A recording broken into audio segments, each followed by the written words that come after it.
वापस जा रही होती है सेंट्रल एशिया, तो वो क्या करती है कि वो पूरे दिल्ली के रीजन में स्पेशली इकट्ठे होके एक फौज की तरह वापस जाती है। पेड़ों पे आपको हिस्पिस टाइप की आवाज़ आएगी।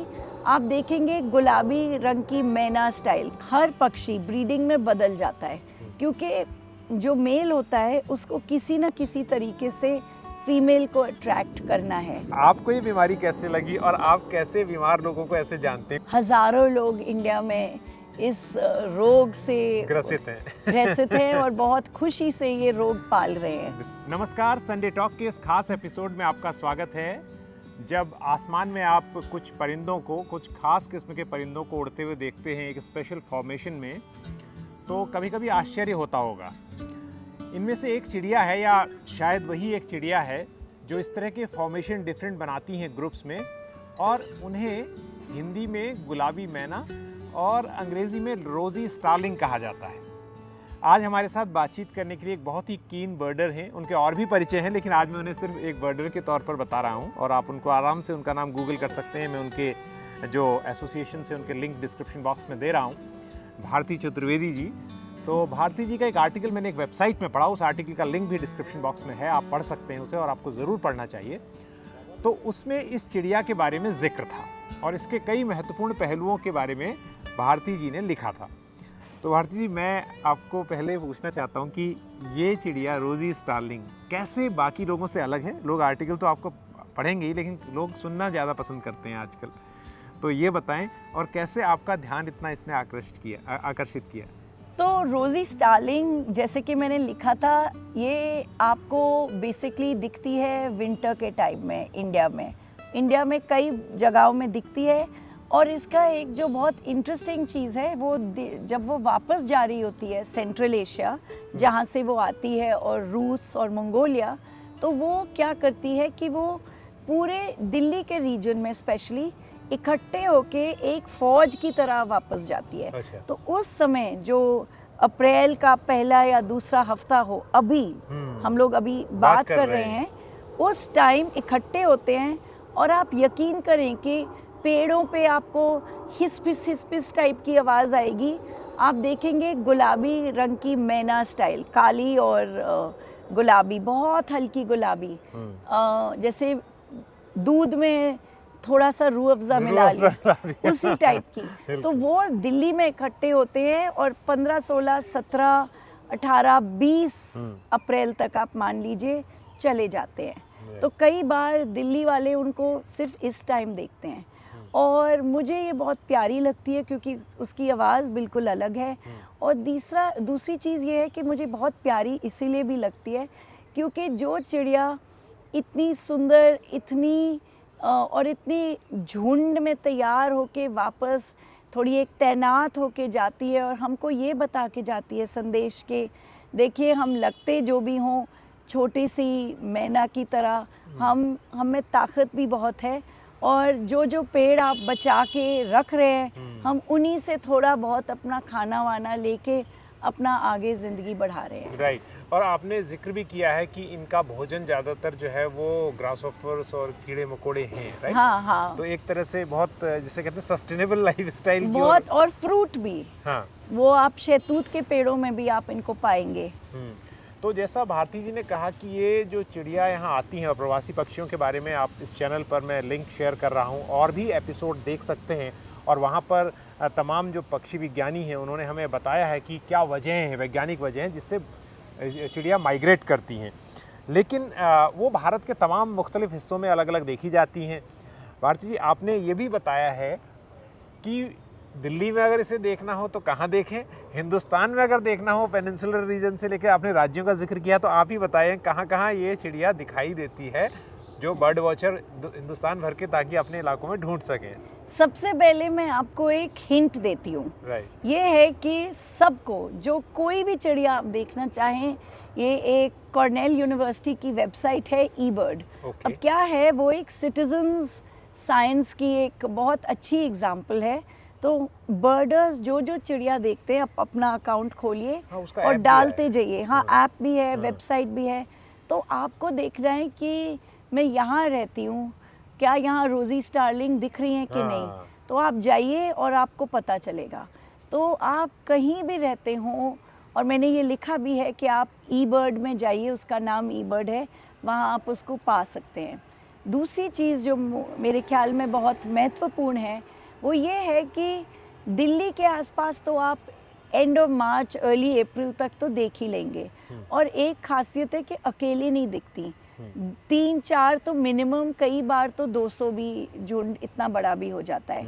इंडिया गेट में अगर आप जाएंगे तो शाम को 4:45 बजे के करीब वो जो वॉर मेमोरियल साइड है वहाँ खड़े हो जाइए इन्हीं 2 हफ्तों में, और 4:45 से 5:30 वेट करिए। आप देखेंगे ऐसे आके जामुनों के पेड़ों में झुंड आके बिल्कुल खो जाएंगे और सिर्फ आवाज़ आएगी, दिख नहीं पाएंगे।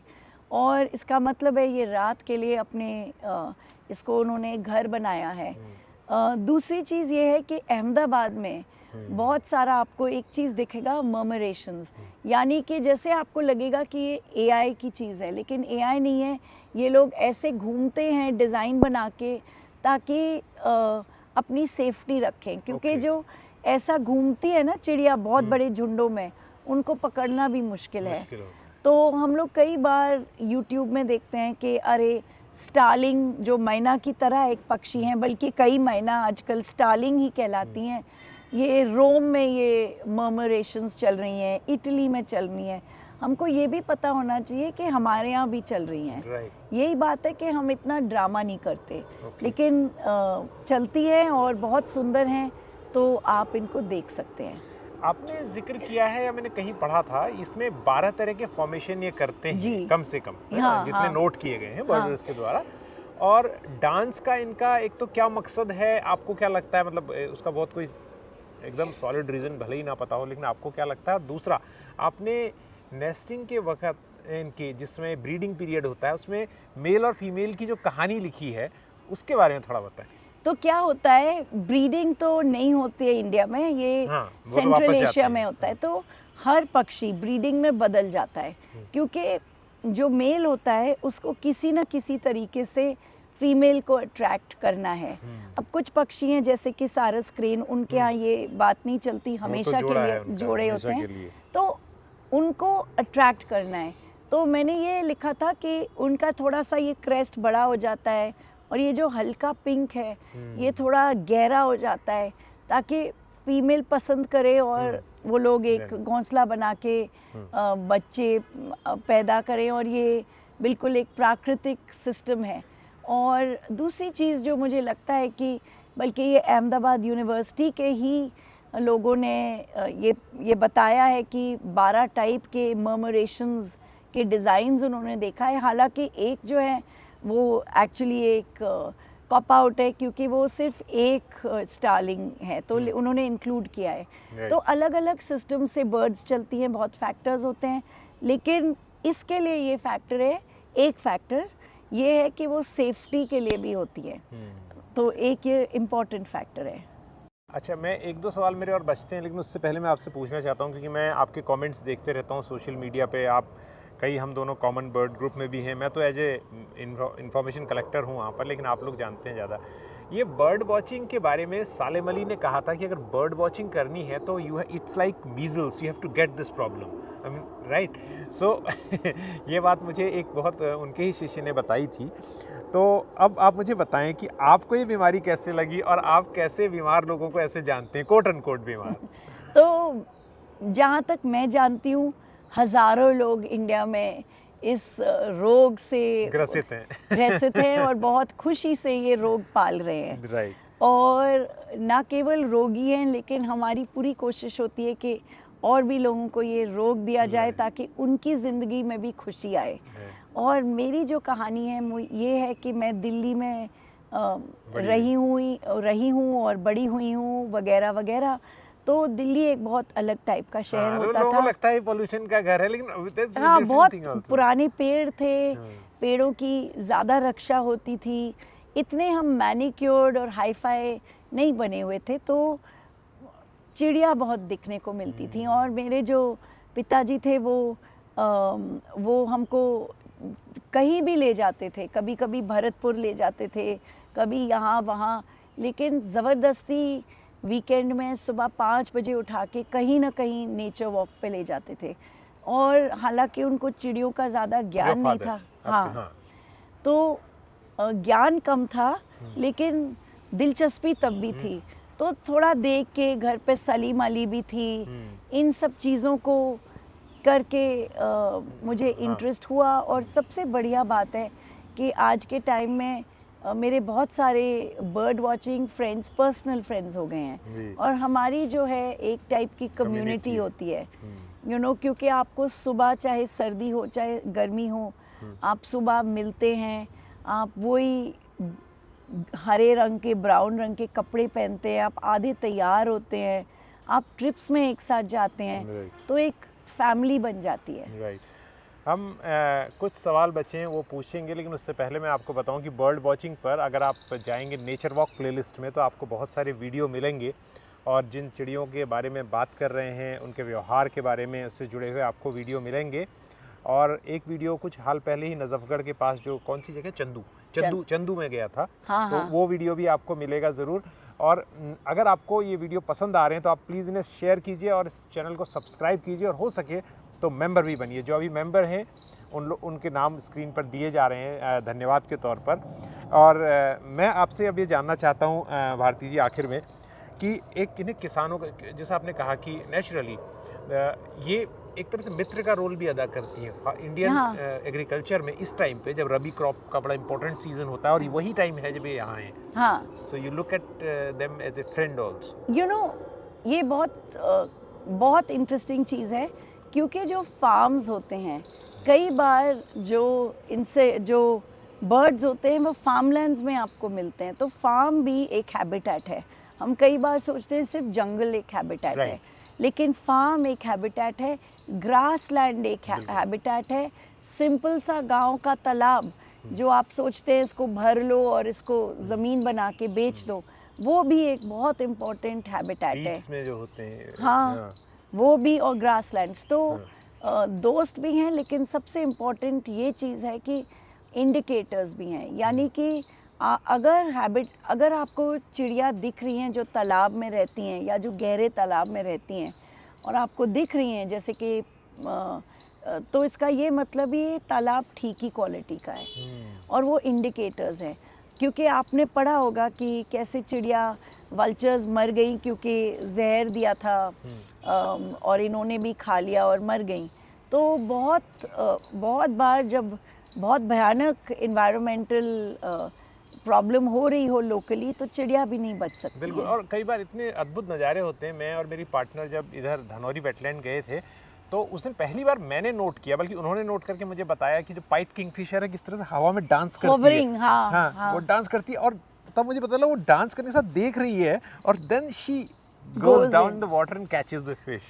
तो birds are just extraordinary, birds are like that. हमको बहुत है सीखने का बर्ड से। आखिर में, क्योंकि आपका एक परिचय पर्यावरण को लेकर भी है और उसको लेकर सरोकार जो है उस पर आप काम भी करती हैं, तो आखिर में ये, और आपने आर्टिकल में भी इसका जिक्र किया है, कैसे आपको लगता है कि जो पर्यावरण के तुरंत जो बदलाव आ रहे हैं, चाहे ग्लोबल वार्मिंग या किस तरह से, वो कैसे संकट पैदा कर सकते हैं चिड़ियों के व्यवहार में, उनके यहाँ आमद में, जो यहाँ उनका आती हैं बार बार?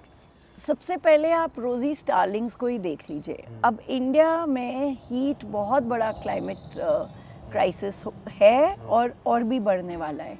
तो शायद जिस अप्रैल को हम अप्रैल मानते हैं, और जिस वेदर और जो टेम्परेचर्स को हम मानते हैं अप्रैल के साथ जुड़ी हुई हैं, हालांकि इस साल बड़ा अजीब मार्च और अप्रैल बीता है, शायद वो इस टाइप का हो जाएगा कि ये स्टारलिंग्स रह ही नहीं पाएंगी अप्रैल तक, और ये पहले ही वापस चली जाएंगी। हो सकता है यहाँ तक ना आए 5 साल बाद, क्योंकि पूरी दुनिया गर्म हो रही है, और हो सकता है हम इस टेम्परेचर में पहुँच जाएं जहाँ इनको ना यहाँ खाना मिलेगा और ना टेम्परेचर, और ये बहुत सीरियस बात है। और हमको ये नहीं पता है कि इस हीट, स्पेशली हीट के लिए उसमें पूरा नेचर जो है, कब फल मिलेगा, कैसे ट्रीज़ आगे जाएंगे, इन लोगों के खाने कैसे होंगे। मैंने लिखा है कि हमारी एक हम 6th एक्सटिंक्शन में हैं। बिल्कुल। मैंने ये लिखा था और बोला था इंसेक्ट्स भी मास एक्सटिंक्शन, मास एक्सटिंक्शन, जो एलिजाबेथ कोलबर्ट जो एक बहुत जानी मानी लेखक हैं, उन्होंने इसके बारे में लिखा है, उनकी किताब भी है।